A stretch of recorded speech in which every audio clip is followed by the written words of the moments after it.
¿Qué tal?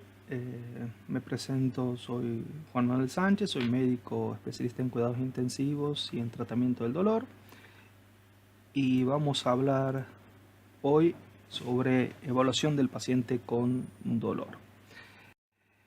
Tenemos que empezar definiendo el dolor, y la definición de la Organización Mundial para el Estudio del Dolor, de la IASP, ha ido cambiando hasta la definición actual, ¿sí?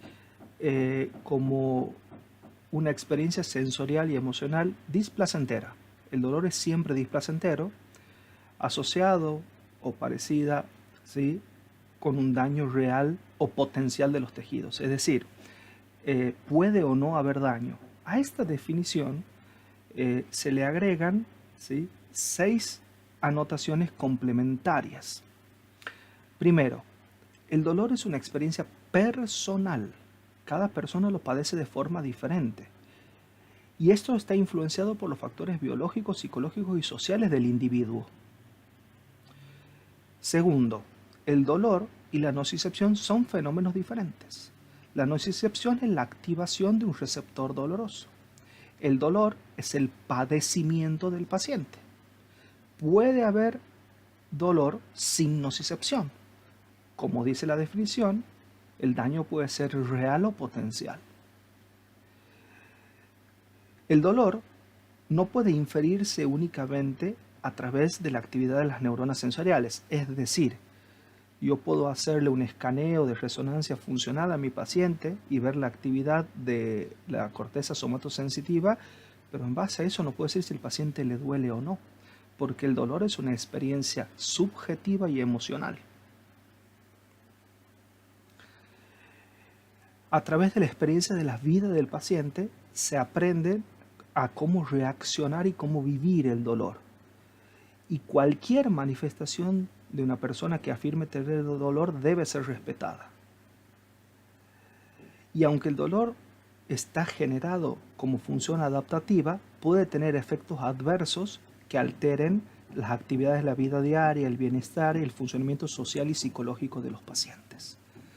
Entonces, más allá de la definición, creo que estas 6 anotaciones complementarias vienen a englobar muy bien, de muy buena manera, cómo vemos a los pacientes con dolor. Debe quedar muy claro que la nocicepción es la activación de una terminación nerviosa libre vinculada a dolor. Y esto tiene una serie de estímulos químicos y eléctricos. Después de la nocicepción, el paciente va a padecer dolor cuando la información llegue a la corteza somatosensitiva primaria. Este dolor le va a generar sufrimiento, porque el dolor es siempre desagradable. Y el sufrimiento va a generar lo que conocemos como conductas dolorosas, que es lo que nosotros podemos observar y el paciente nos puede contar. Es decir, la nocicepción, el dolor, es similar para todos los individuos, pero el sufrimiento que genera y las conductas dolorosas que esto determina van a depender de cómo viva, de mi contexto social, mi contexto individual, de lo aprendido previamente. Entonces, hay pacientes que cuando sienten dolor duermen y se encierran y prefieren estar solos, hay quienes prefieren estar acompañados, hay quienes gritan, hay quienes lloran, ¿sí? Entonces, la forma de expresar el sufrimiento que genera el dolor se llama conducta dolorosa y varía muchísimo de individuo en individuo. ¿A todos nos duele? Sí, la respuesta es sí. Les duele a los pacientes no comunicativos, ancianos con demencias, niños, neonatos, viejitos, a todos nos duele igual. Podamos comunicarlo o no podamos comunicarlo, ¿sí? Lo que debe quedar claro es que no lo expresamos de la misma manera, ¿sí? Quizás un anciano con demencia tiene solo una mueca de dolor o se pone taquicárdico, pero la nocicepción y el dolor están ahí. Entonces, debemos aprender a interpretar el dolor en diferentes tipos de pacientes. Entonces, lo que nosotros vemos como manifestación dolorosa, ¿sí?, cómo expresa el paciente el dolor, es solamente la punta del iceberg. El paciente grita, el paciente llora, el paciente se encierra. Pero debajo tenemos todo lo que es el paciente y lo que debemos investigar. Vamos a conocer algunos datos, ¿sí?, estadísticos a nivel mundial. El dolor, sin lugar a duda, es la causa más frecuente de consultas a los sistemas de asistencia primaria de salud. En los países industrializados, ¿sí?, representa el 15 al 20% de la población sufre dolor agudo y el 30% dolor crónico. Pero esta cifra aumenta hasta el 70% en los países en vías del desarrollo para dolor agudo, ¿sí?, y 40% para dolor crónico. Y ustedes se preguntarán por qué los pacientes menos desarrollados, los pacientes padecen más dolor agudo y crónico. Y esto tiene que ver con la disparidad o la dificultad en acceso a medicación, acceso a estudios complementarios, acceso a salud. Entonces, por eso los países en vías de desarrollo tienen más cantidad de pacientes que padecen dolor. ¿Qué sabemos sobre dolor agudo? El 50% de los pacientes en situación postoperatoria va a padecer dolor, el 100% de los politraumatizados, y más de la mitad de los pacientes, el 75%, va a recibir tratamiento analgésico insuficiente y seguramente van a ser insuficientemente evaluados, y por eso el tratamiento suele ser inadecuado. Este es uno de los dolores más frecuentes que vemos en las instituciones y en las consultas de asistencia primaria en salud. El dolor crónico es un problema de salud pública, ¿sí? En Latinoamérica, el 43% de los pacientes tiene algún tipo de dolor crónico, y cuando superan los 65 años, este número se eleva al 50%.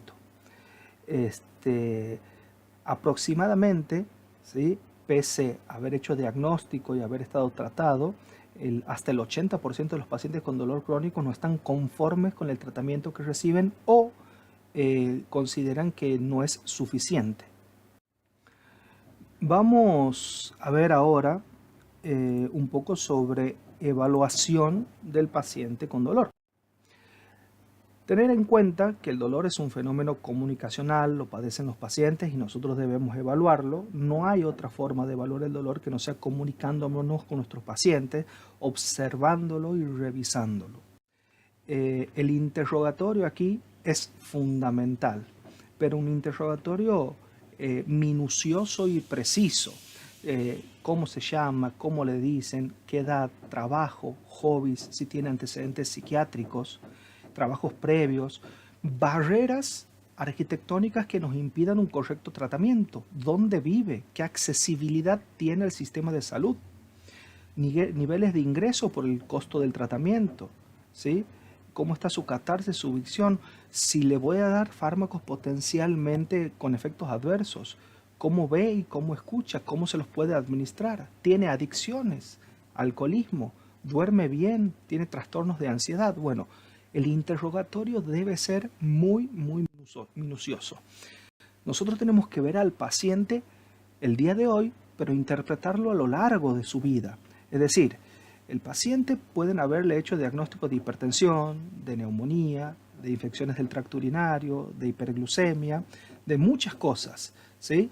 Y lo veo en este punto hoy con dolor, con todos los antecedentes previos. Pero bueno, este paciente hipertenso a lo largo de su vida desarrolló insuficiencia cardíaca. Este paciente que en neumonías ahora es EPOC, ahora tiene una insuficiencia renal crónica, es diabético, y a pesar de que yo lo veo con dolor, tiene una carga de morbilidades muy importantes. Entonces deberé conocer bien a quién tengo delante para saber cómo encarar su posible terapéutica.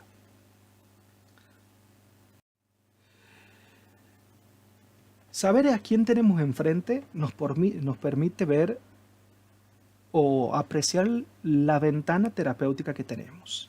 Es decir, si mi paciente es posiblemente esta paciente joven, sana, sin comorbilidades, no es hipertensa, no es diabética, no consume fármacos, pueda darle el tratamiento, ¿sí?, que necesite sin ningún temor a que haga efectos adversos graves.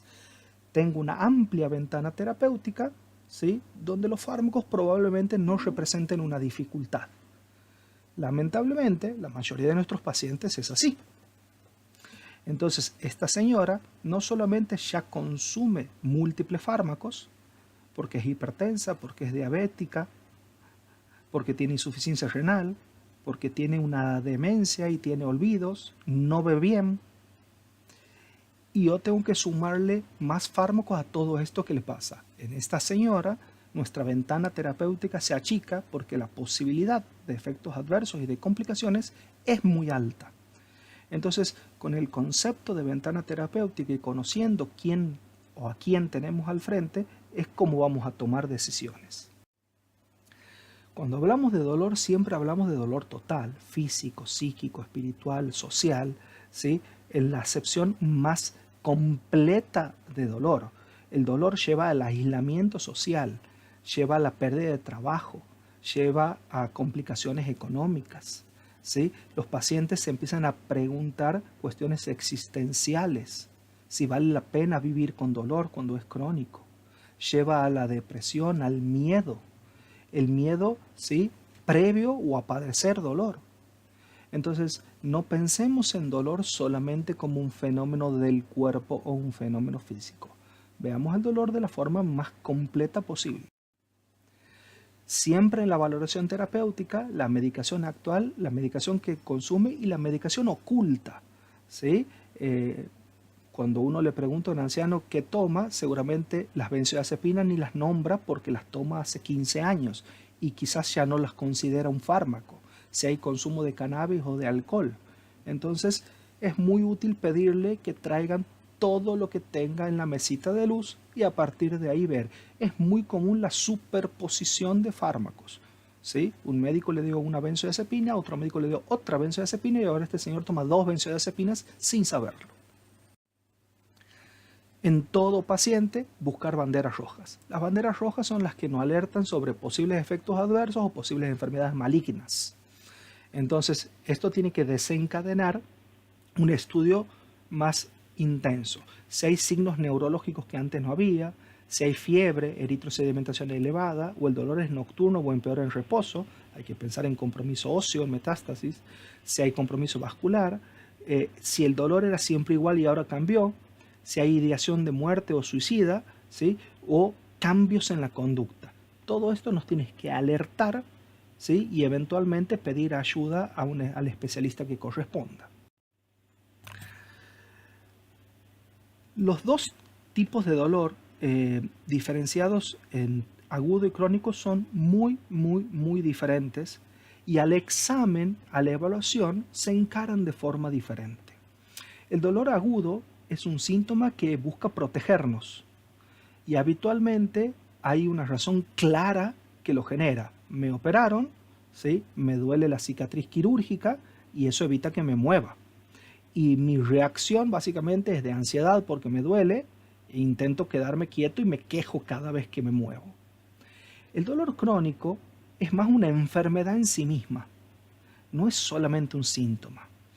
El dolor crónico no sirve para nada, pierde su carácter protector, es destructivo, hace miserable a la persona, suele tener múltiples mecanismos generadores de dolor y el paciente suele habituarse y aprende, donde ya llega un momento donde no se queja y tiende al insomnio, a la ansiedad, a la depresión. Las quejas son poco frecuentes y lo que es muy común es esto, el shopping médico. Son pacientes policonsultadores, van de médico en médico sin encontrar respuesta. Cuando hablamos de dolor agudo, el esquema fisiopatológico es clásico, es de nocicepción. Los pacientes suelen estar preocupados y suele durar poco tiempo el dolor agudo. El dolor crónico suele ser multifactorial.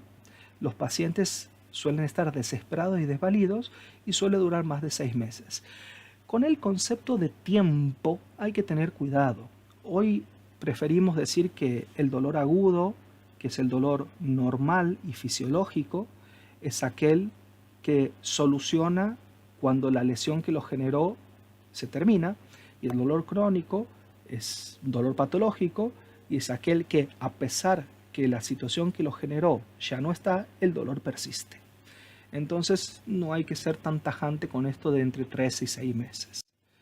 Entonces podemos diferenciarlo así entre dolor fisiológico y patológico, ¿sí? Y el fisiológico siempre me va a permitir adaptar, es protectivo y resolver la lesión. Y el dolor patológico no sirve a ningún propósito, se extiende más allá de que la lesión haya curado, ¿sí?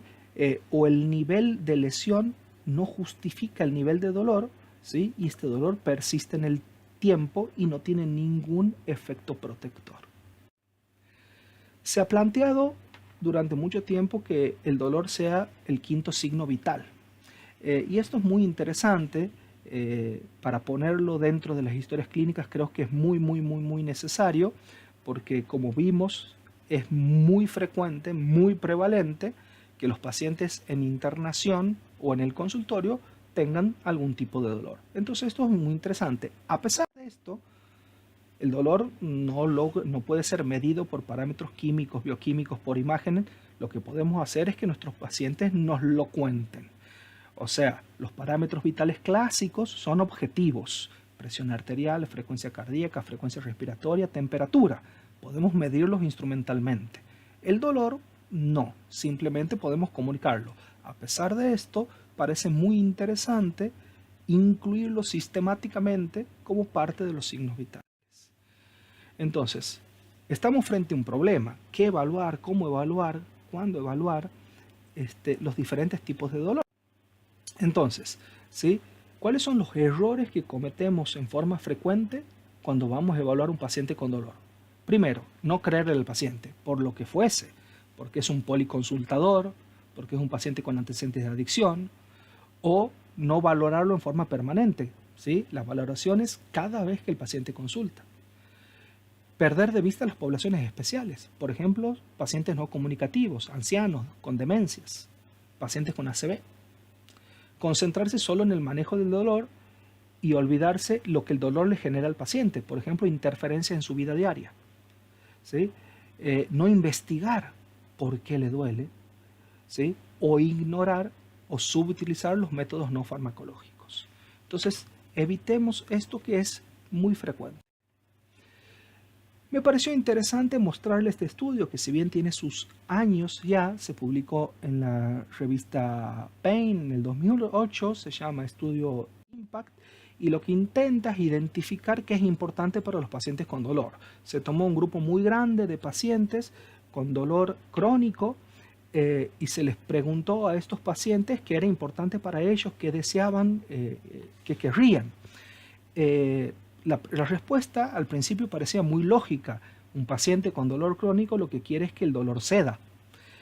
Y sin embargo no fue esa la respuesta de los pacientes. El dolor crónico genera tanto impacto en la vida del paciente y el paciente empieza a perder situaciones habituales, que lo que en realidad el paciente quiere es poder recuperar su vida. Entonces, en orden de frecuencia, lo que responde este grupo de pacientes ante esta pregunta es, ¿sí?, ¿qué quisiera usted? ¿Qué es importante para usted? Y los pacientes lo primero que respondieron es poder dormir.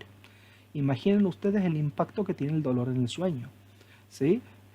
Recuperar mi vida sexual, poder cuidar a mi familia, relacionarme con amigos, volver al trabajo, ¿sí?, cuidar mi casa, participar de reuniones familiares. Recuperar mis hobbies o actividades recreativas, disfrutar de la vida, sentirme bien, no quiero estar más fatigado ni débil. Pero fíjense que no contestan que me deje de doler. Lo que quieren es recuperar su vida, ¿sí?, poder dormir, poder cuidar a su familia y recobrar sus actividades. Entonces, dentro del interrogatorio del dolor del paciente crónico, debemos preguntar el impacto que tiene el dolor en su vida, ¿sí?, que evalúe una sola de estas cosas. Y habitualmente las escalas evalúan intensidad. ¿Cuánto te duele? Una única dimensión de todo lo que debemos saber de dolor. Entonces, en un paciente con dolor agudo, conocer las características semiológicas del dolor y utilizar una escala dimensional, cuánto le duele, pareciera ser útil. Entonces, le vamos a preguntar del 1 al 10 cuánto le duele, ¿sí?, entendiendo que de 1 a 4 es dolor leve, 5, 6 y 7 moderado y más de 8 o más es dolor severo. Si no nos queda claro o el paciente no logra expresarse bien, podemos pedirle que dibuje donde le duele, ¿sí? Y vamos a hacer toda la semiología de la Alicia: aparición, localización, intensidad, carácter y relación, que lo alivia, que lo empeora. Con este breve examen, para dolor agudo, nos alcanza para empezar a entender qué le sucede a nuestro paciente. Para dolor crónico, que es la inmensa mayoría de los pacientes que nos consultan, esto que les acabo de nombrar no basta. Hay que hacer esto y bastante más. Entonces, para dolor crónico, las escalas unidimensionales no bastan. Hay que hacerlas, pero no son suficientes, ¿sí? Aquí el dolor ha interferido en la vida de sus pacientes. Tiene que ver con su contexto social, con sus miedos, con sus creencias religiosas, con sus actitudes. Entonces vamos a tener que investigar mucho más. Entonces, la idea es una adecuada historia clínica, ¿sí? Con toda la red de contención familiar, barreras arquitectónicas, ¿sí? Aquí en nuestro medio lo vemos mucho, gente que vive muy lejos y en zonas rurales, la posibilidad de adicciones, de depresión, de polifarmacia. Entonces vamos a tener que usar lo que se llaman escalas multidimensionales y un interrogatorio muy minucioso, ¿sí? El dolor crónico se asocia en un 40% a depresión, 50% a ansiedad, insomnio, abuso de otras sustancias, ¿sí? Así que no puede faltar el interrogatorio de estas circunstancias. Y si bien no somos especialistas en salud mental, nosotros vamos a intentar hacer un tamizaje, ver factores de riesgo para poder derivar el paciente con riesgo de depresión o riesgo de trastorno de ansiedad al profesional de la salud mental. Entonces, para depresión, dijimos el 60% de los pacientes con dolor crónico se va a deprimir. Muchas veces tienen depresión enmascarada, sobre todo los pacientes ancianos. Y usamos el score de Goldberg para depresión, que es muy simple, tiene un valor de corte de 2, con 2 ya da positivo, y esto no hace diagnóstico de depresión. Esto implica que tiene riesgo de depresión y debe ser derivado a un especialista de salud mental, con preguntas simples por sí o por no. ¿Se ha sentido con poca energía? ¿Ha perdido el interés en las cosas? ¿Ha perdido la confianza en sí mismo? ¿Ha sentido, sí, desesperanzado? ¿Sí? Si alguna de estas respuestas positivas, continuamos con la segunda parte. Tiene dificultad para concentrarse, ha perdido peso, o si ha perdido apetito, si se despierta muy temprano, si se siente enlentecido o si tiene tendencia a encontrarse peor por las mañanas. Entonces, puntuamos por sí o por no. Si hay más de 2 puntos, tenemos que hacer la consulta con un especialista en salud mental. Igual que la escala de ansiedad tiene la misma forma de funcionar, donde el valor de corte es 4. ¿Sí? Se ha sentido excitado, nervioso o tensionado, preocupado, muy triste, con dificultad para relajarse. Si tengo 2 respuestas positivas, paso a la segunda parte. Si duerme mal, si ha tenido dolores de cabeza o de nuca, si alguno de los siguientes síntomas, ¿sí?, están presentes: temblor, hormigueo, mareo, sudores, si se preocupa por su salud y si tiene alguna dificultad para conciliar el sueño. Con 4 respuestas positivas, el paciente debe ser derivado al especialista. Entonces, la escala de ansiedad y depresión de Goldberg, ¿sí?, a todo paciente con síndromes dolorosos crónicos, ¿sí?, para rastrear depresión y ansiedad. Recuerden que no hacen diagnóstico, pero sí me sirven para rastreo. Otra cosa que vamos a investigar en los pacientes con dolor crónico son las actividades de la vida diaria. Entonces, se entiende que en el paciente con dolor crónico ya vi cómo le duele, cuánto le duele, a dónde se le irradia, pero aparte vi si tiene depresión, si tiene ansiedad. Y ahora voy a ver, ¿sí?, tiene correcto uso de los esfínteres, se puede vestir solo, se puede bañar, se puede alimentar, se puede movilizar, o las actividades instrumentales. Puede limpiar, gestionar dinero, tomar sus remedios, relacionarse con otras personas, porque el dolor crónico limita las actividades de la vida diaria. Entonces podemos utilizar lo que se llama breve inventario de dolor, Brief Pain Inventory, que es muy simple se lo damos de tarea al paciente para que el paciente lo llene en su domicilio y nos los traiga. Y nos sirve para hacer un antes y después del tratamiento.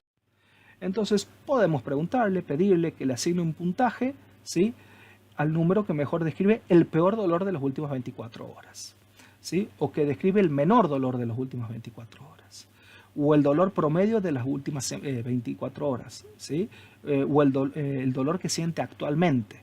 Y después vemos con las actividades de la vida diaria, cuánto interfiere su dolor en sus actividades generales de 0 a 10, en su humor, en su capacidad de caminar, de realizar las actividades diarias dentro y fuera de casa, relaciones interpersonales, en la capacidad de sueño, en las actividades recreativas y en la actividad sexual.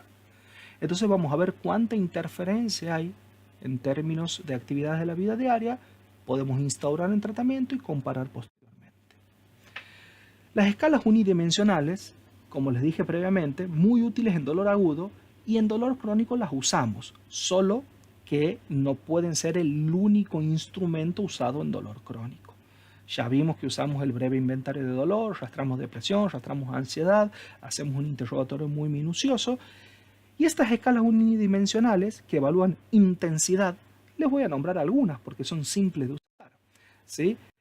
La escala visual análoga se traza una línea de 10 centímetros, donde en un punto no hay dolor y en un punto es el peor dolor posible, y se le pide al paciente que marque una X donde está su dolor.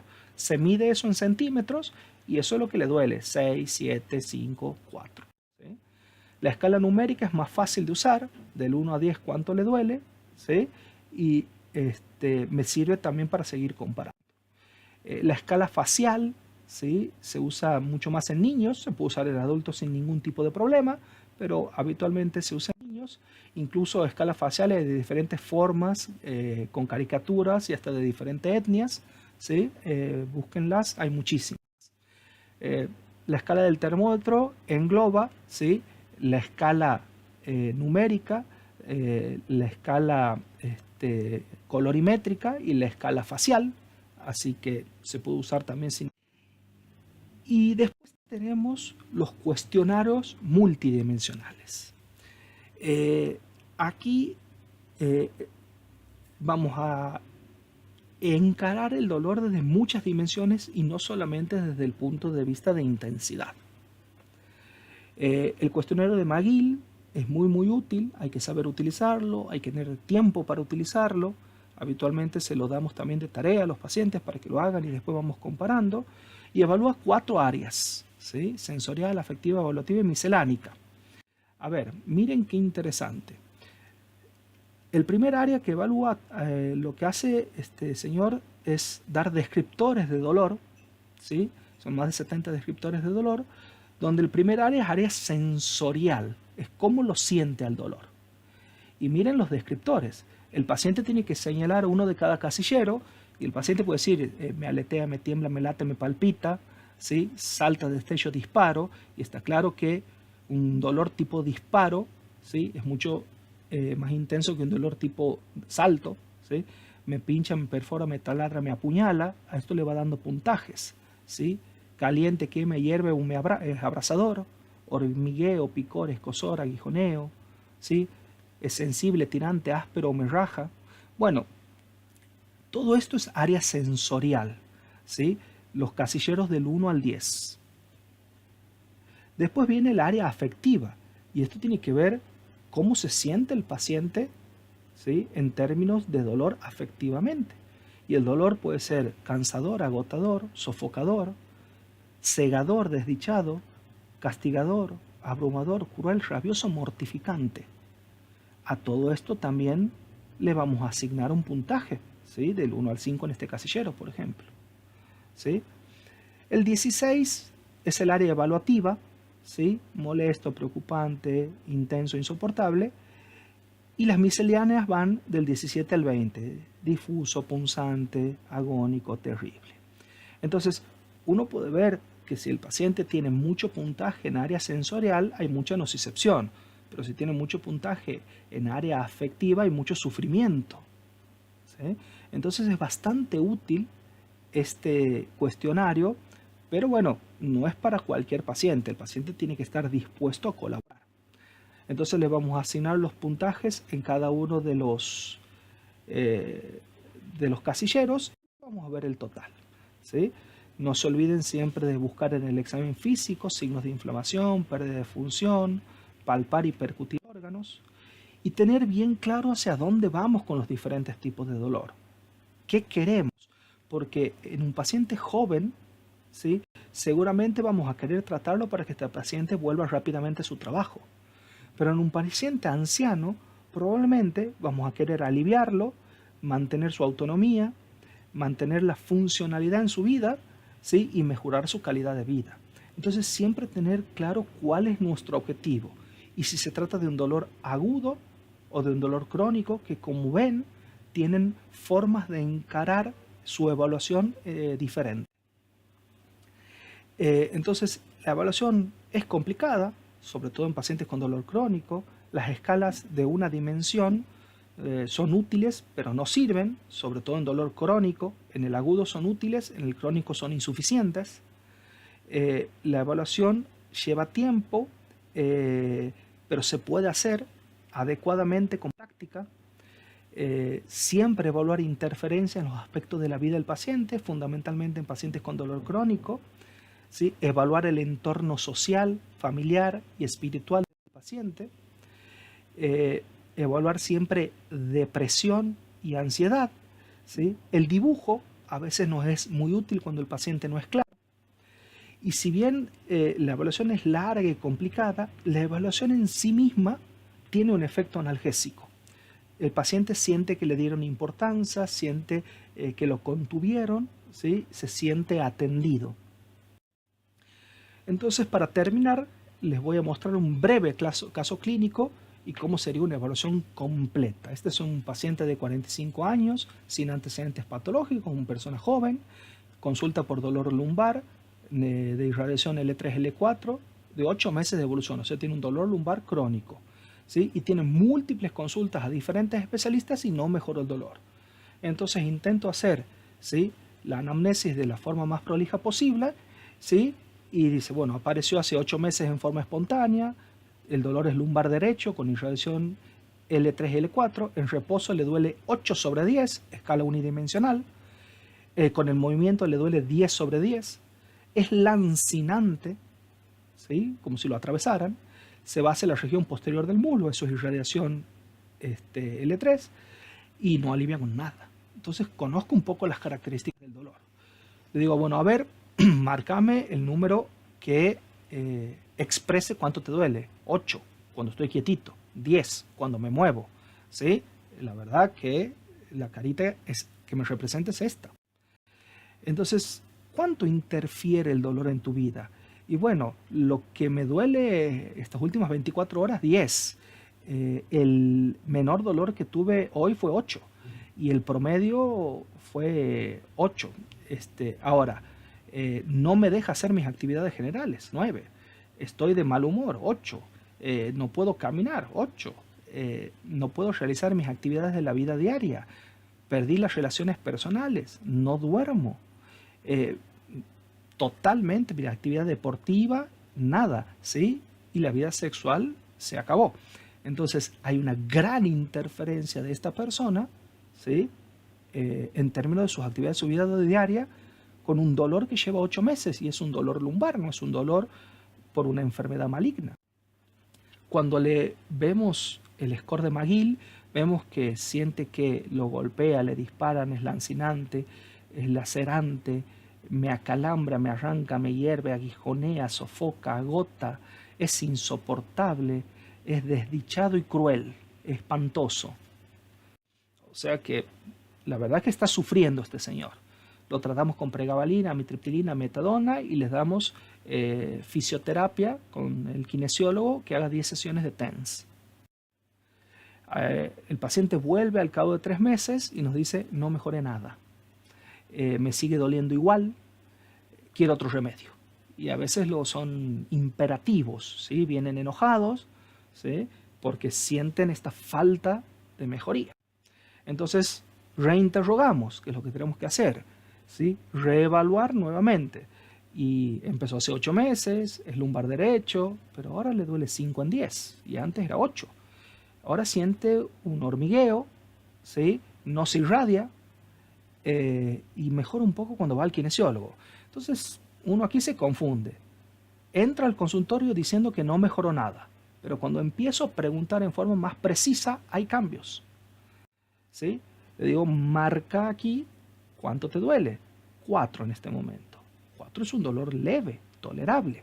¿Sí? Y cuando me muevo 5, la carita que me representa es esta, y cuando marco las actividades de la vida diaria, veo que me dolió menos y que la interferencia sigue existiendo, pero es mucho menor en humor, en capacidad para caminar, en actividades fuera de casa, en capacidad de sueño, en todo mejoró. No está al 100%, pero hay una mejoría. Cuando vemos el score de McGill, ¿sí? Vemos que, bueno, sí, sigue siendo cansador, áspero y sordo, ¿sí? Quemante, como tironeo y como pinchazo. Entonces cuando comparamos el antes y el después, empezó con 10 y ahora tiene 5, con alta interferencia y ahora tiene menos interferencia. Y miren el McGill, al menos el área, ¿sí?, sensorial y afectiva. Pasó de golpea, dispara, lancinante, lacerante, acalambra y arranca, a late, destella, pincha, agudo, pellizca y tira. Miren el área afectiva, es agotador, sofocante, espatoso, cruel y desdichado. Y ahora me cansa, me marea, me da miedo, abrumador, desdichado. O sea, hay un cambio, ¿sí? Hay un cambio importante.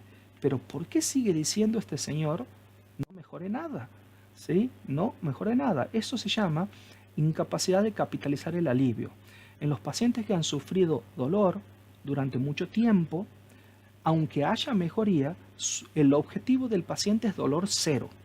Y muchas veces hay que explicarle que el dolor cero no se consigue o no se consigue inicialmente, que lo que logramos es alivio, y ese alivio le va a permitir recobrar muchas de sus actividades, le va a permitir estar mejor, ¿sí? Y que cada vez va a ir estando mejor, pero tiene que ver lo que va mejorando, ¿sí? Y capitalizar y utilizar esa mejora para seguir mejorando, ¿sí? Entonces es importante mostrarle al paciente el mucho o el poco terreno que vamos ganando en términos de alivio. Muchas gracias.